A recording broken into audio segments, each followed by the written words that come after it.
અરે સેવા કરતા કરતા કેવલ શ્રી વલ્લભના નામનું સ્મરણ થઈ જાય. હે શ્રી વલ્લભ, આપની સેવામાં અમારી સુધી લેજો. પ્રાચીન સમયમાં તો વૈષ્ણવો પણ પત્ર લખતા ને, તો પત્રની છેલ્લે વલ્લભને એવું લખતા, સેવામાં અમારી સુધી લેજો. આવું લખાતું પત્રમાં. દંડવત પ્રણામથી પ્રારંભ થયેલો એ પત્ર એ વૈષ્ણવને લખતા. જય શ્રી કૃષ્ણથી શરૂ થયેલી એ યાત્રા પત્રની છેલ્લા એમ લખાતું, સેવામાં અમારી સુધી લેજો. સેવા કરતા ઘણી વાર વૈષ્ણવ પણ જતા હોય ને, બ્રજમાં જતા હોય તો અમારે દંડવત કરજો, અમને યાદ કરજો એ સમય.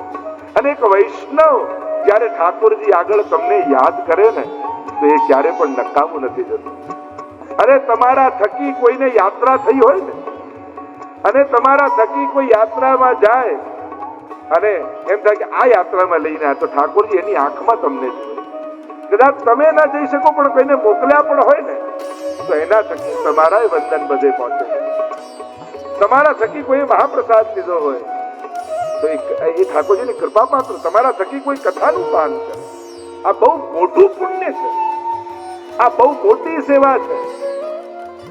કારણ કે જ્યારે તમે નિમિત્ત બનો છો અને તમારા થકી ભગવત નામ કોઈના હૃદયમાં જાય છે, એનાથી મોટું પુણ્યનું કોઈ કાર્ય આ કલયુગમાં નથી.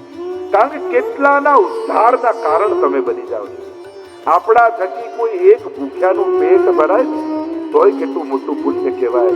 આ તો હજારો લોકોને આત્માના ઓળખાર મળે છે. આનાથી મોટું પુણ્ય બીજું શું હોય? જે અહેસાસ અને આત્માની તૃપ્તિનો થાય છે કથા થકી, આ બહુ મોટું સત્કર. એમ શ્રી હરિરાય મહાપુરુષ, તમે મને યાદ અપાવતા રહેજો. આપણી પાસે 3 જ દિવસ છે, એક જ દિવસ છે. આગળ ગાન કરતા વલ્લભ સાખીમાં, વલ્લભ નામ અગાધ હૈ, સાધારણ નથી, બહુ મૂલ્ય છે. જહા તહા તું મત બોલ. એને ગમે ત્યાં ન કહેવાય. કોઈ ઝવેરી હોય ને, કોઈ ગમે તેને કઈ પોતાનો મોંઘામાં મોંઘો માલ ન બતાવે.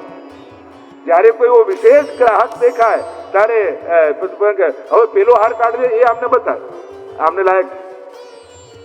એની યોગ્યતા, એની સામર્થ્યને જોઈને બતાવે. એમ શ્રી વલ્લભનું નામ પણ અગાધ છે. અગાધ એટલે કે અણમોલ છે, અનંત છે, સાધારણ નથી, તુચ્છ નથી.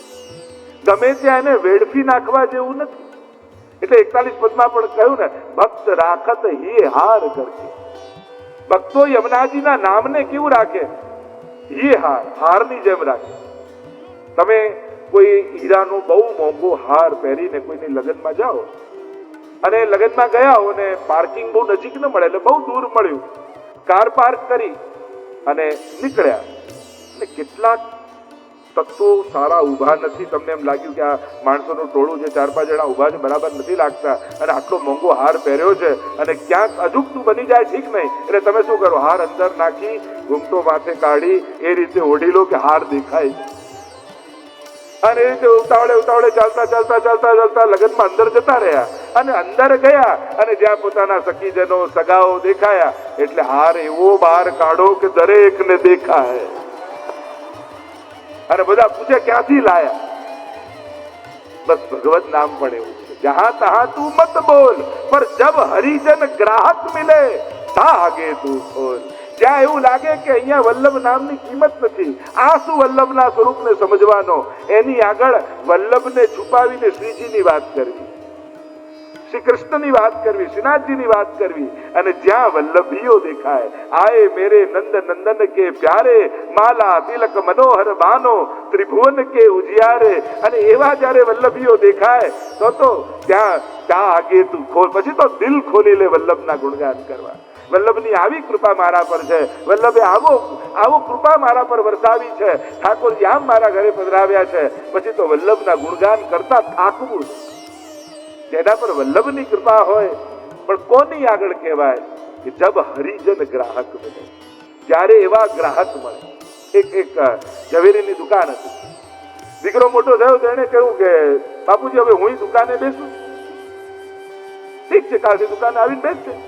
બેઠો તો સામે જ કરિયાણા વાળાની દુકાન, અને રોજ ભીડ થાય કરિયાણાની દુકાન. અને પડીકા બાંધીને વેચતો થાય. ના તો એક દિવસ થયું કોઈ ના આવ્યું, બીજો દિવસ થયું કોઈ ના આવ્યું, ત્રીજો દિવસ થયું કોઈ ના આવ્યું, ચોથો દિવસ થયું. પેલો દીકરો યુવાન કંટાળ્યો કે બાપુજી સામે વાળાની દુકાનમાં જુઓ, કેટલી ભીડભાડ હોય છે, લાઈનો લાગે છે આ કરિયાણાની દુકાનમાં, અને આપણા ઘરે આજે 6 દિવસ થયા કોઈ એકે આવ્યું નથી. જ્યાં આવું કહેતો હતો એટલામાં ત્યાંની જે રાણી હતી, નગર શેઠની પત્ની, એની લાંબી ગાડી આવીને ઊભી રહી, અંદર આવી, અને એક જણ એવી આવી કે કરોડોનો માલ લઈને ગઈ. અને ત્યારે પિતાએ કહ્યું, બેટા આ પડિયા બંધાતા દેખાય એમાં કાંઈ સાર નથી, એના કરતા અઠવાડિયે એક રાણી આવે ને તો બધું કામ થઈ જાય. એમ જ આ બધે પડીકા બંધાતા જોઈ, ભીડભાડ અને ટોળા જોઈ ક્યારે ભટકતા નહીં. તમારે ત્યાં તો જગતનો નાથ શ્રીનાથ આવવાનો છે, ખાલી પ્રતીક્ષા કરવાની વાર.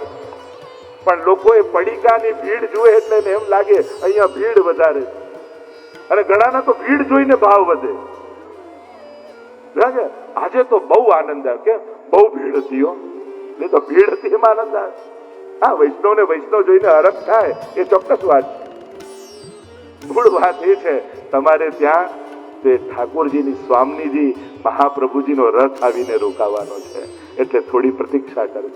નાના નાના લાભમાં લલચાઈ ન જતા, આકર્ષણોમાં ખેંચાઈ ન જતા, નહીં તો ઝવેરી નહીં બની શકો, પછી પડીકા જ બાંધવા પડે. મોટા કામ કરનારને ધીરજ પણ મોટી રાખવી પડતી હોય, અને નાના કામ કરવા ઉતાવળ વાળા પછી ઉતાવળે પછી આવું જ પામીને આવે છે. તો શ્રી વલ્લભ નામ અગાધ હૈ, જહાં તહાં તું મત બોલ, જબ હરિજન ગ્રાહક મિલે. કારણ કે વલ્લભનું નામ, હરિરાયજીને તો એવો ભાવ વલ્લભમાં છે કે કોઈ વલ્લભીય હોય ને તો એના ચરણોમાં પણ લોટવા તૈયાર થઈ જાય છે.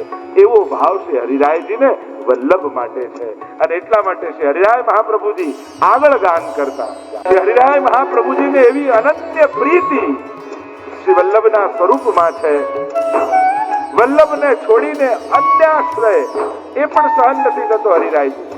વલ્લભ વર્કો છાણી કે અન્ય દેવ કો, અરે તને સર્વ સમર્થ એવા શ્રી મહાપ્રભુજી મળ્યા, અને એને છોડીને ભટકવાની તને ઈચ્છા થાય.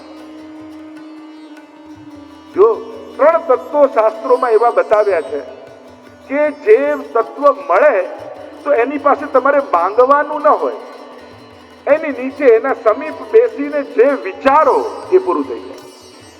એક કલ્પ વૃક્ષ, બીજું ચિંતામણી, અને ત્રીજું કામધેનુ.